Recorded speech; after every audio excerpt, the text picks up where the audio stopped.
Hi, my name is Dana. Reflecting on my phase 3 experience of d030, I'm reflecting on the executive summary. I realized how much of my understanding of the nurse executive role expanded through combining research, the literature reviews, the interview insights, and the personal observation that I went through. Writing this paper helped me appreciate the complexity and demands of leadership in nursing. I mean, honestly, not even in nursing, but everywhere. You can think of a leader in any aspect in a career, especially with the critical need for these leaders to have the emotional intelligence, which I think was very insightful.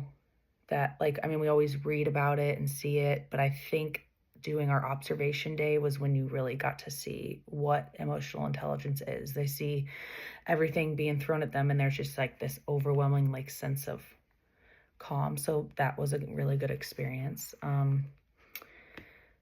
Executive roles need for strategic thinking, being adaptable, and their organizational skills.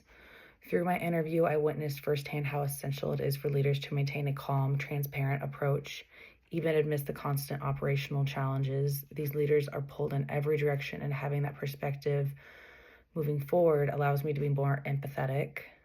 The examples shared by my interviewees, such as balancing clinical duties with administrative tasks and promoting staff development, brought the textbook competencies that we learned about and characteristics discussed in sources like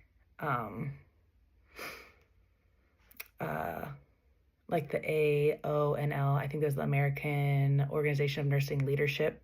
It brought all of that with my sources to like real life in a relatable way. It became clear that leadership is not only about guiding others, but also about setting the tone for the entire work environment through daily actions and like a good mindset.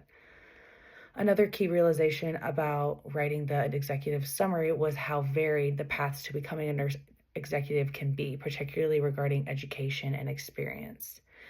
I had previously assumed that there was a standard education route to leadership, but learning from the literature and my interviewee demonstrated that there is a diverse like clinical experience. It's more about like clinical experiences, being adaptive, and reflecting on your practice often prepare you how to be the leader you want to be, rather than a formal education alone, like masters or the certifications that I did learn about. The interview confirmed how crucial it is for nurse executives to develop technical and interpersonal skills to manage the many moving parts of healthcare leadership.